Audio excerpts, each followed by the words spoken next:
Here's a story about Jack and Diane, two American kids doing the best they can. Oh yeah, life does go on, and I'm about to tell you how it goes on, okay? Picture Jack and Diane in the delivery room. The doctor's holding up the newborn baby, and Jack and Diane are sharing a moment together, an indescribable, just joyous and happy moment. At that very same time, they realize something's wrong, something's missing. They looked back to the doctor and said, "Where's the instruction booklet?" Today, I think we all share something in common, and that's education. Okay, the fact that you're sitting in here tells me that. I think we'll all share something else later on in life, and that's a child or children. Not with any of us in here, although some of you may, but I think we'll share that also. So, I would like to propose a mandatory early parent education in our school systems. Not child education, early parent education. Today we're going to be looking at some what, where, and how to implement early childhood education. We're also going to be looking at some needs, some benefits with with parent education. And we're also going to be looking at some facts that support my proposal for mandatory parent education. Let's go ahead and look at the what, where, and how. Let's first focus on the what. What do we need to teach in these classes? Decision making, both for the parents and for the child to develop this together by modeling, role modeling, and through examples. Supportive parenting, self-esteem, decision making. We need to teach consistency and structure to our children and to our parents. We also need to teach communication. Communication builds a bond that lasts a lifetime, especially when you can communicate with your child. Let's look at the where and how. Where, you might say? Well, let's first start at the high school level, okay? I propose that we take a 2 to 4 week class and we throw it into the curriculum with sex education, both during your junior and your senior years. So I'm not proposing that you're really going to remember and retain this information, but at least plant a seed at this level, okay? Secondly, let's go ahead and put this into the college level. Let's put it as a general ed 3-unit course as a requirement. In high school, I think we're defining who we are as people. In college, I think we're putting an exclamation mark on that. And I think these are ideal times to implement early parent education.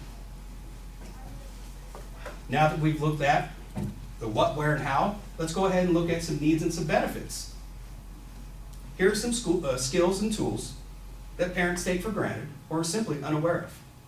Early education. Early education in prenatal health is vital. Infant brain development. These are things that I think that we can educate attitudes and mindsets in early parent education.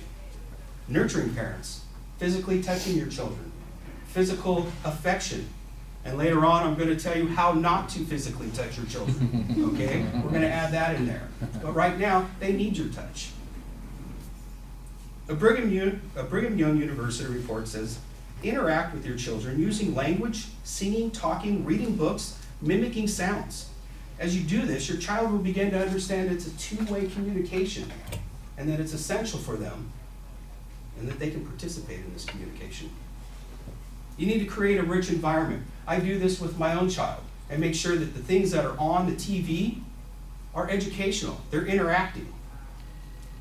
An educational testing service out of Princeton, New Jersey, said that a study showed that controllable factors such as absenteeism, tardiness, the amount of TV watched, and the kinds of learning activities that are offered at home make a huge difference in an average child's achievements.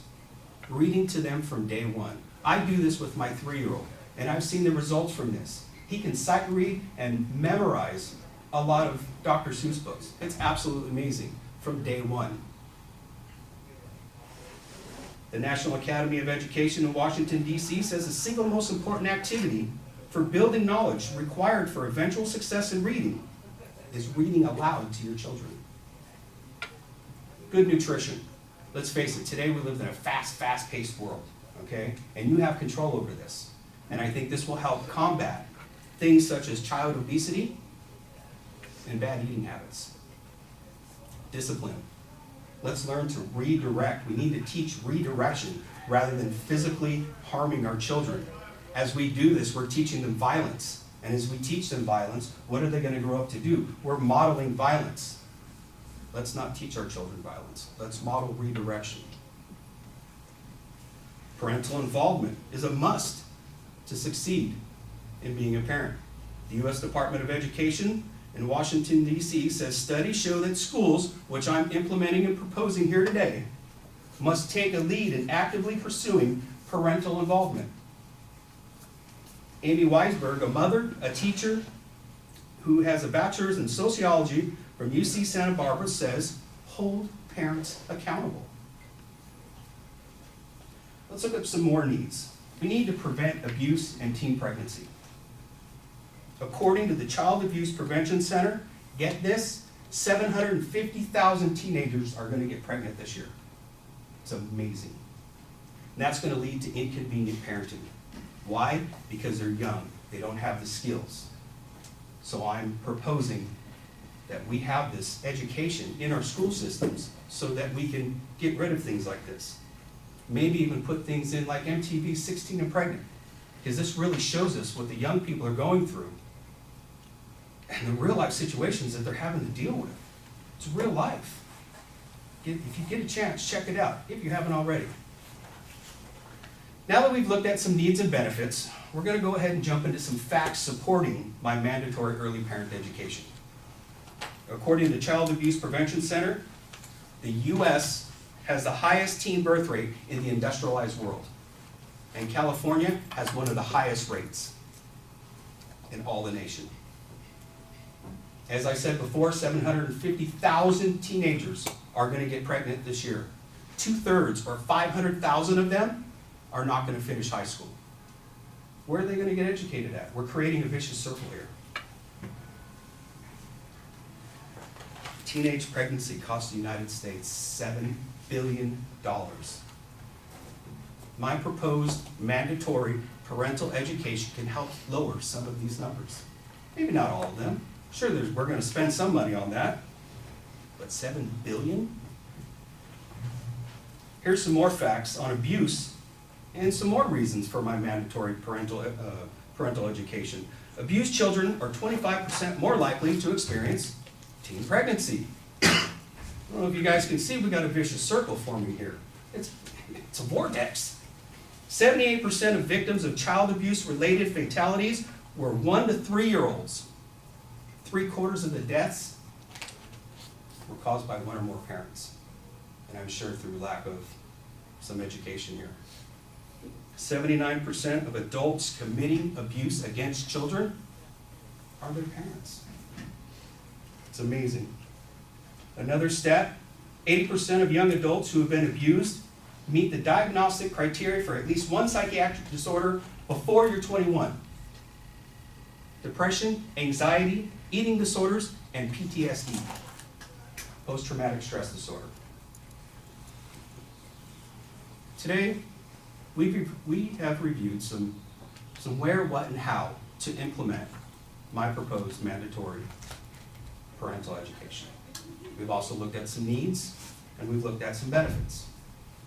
We've also looked at the facts related to supporting my parent education. And in closing, it's my hope that this proposed policy of early parent education can plant a seed to help break the cycles of abuse, teenage pregnancies, and build skills and give us tools to be better parents in the future. I have a saying, and I really feel strongly about this, that I want to be better than my parents before me, and I try and teach my children to be better parents than me, and I want their children to be better than them. And to make this possible, we need mandatory parent education in our school system to reinforce these kind of values and ideas. The idea to be better than those before you, and to teach those before you to be better. Let's plant the seed of education in our school systems. Let's plant a better tomorrow. This is the legacy that I plan to pass down. What legacy do you plan to put down?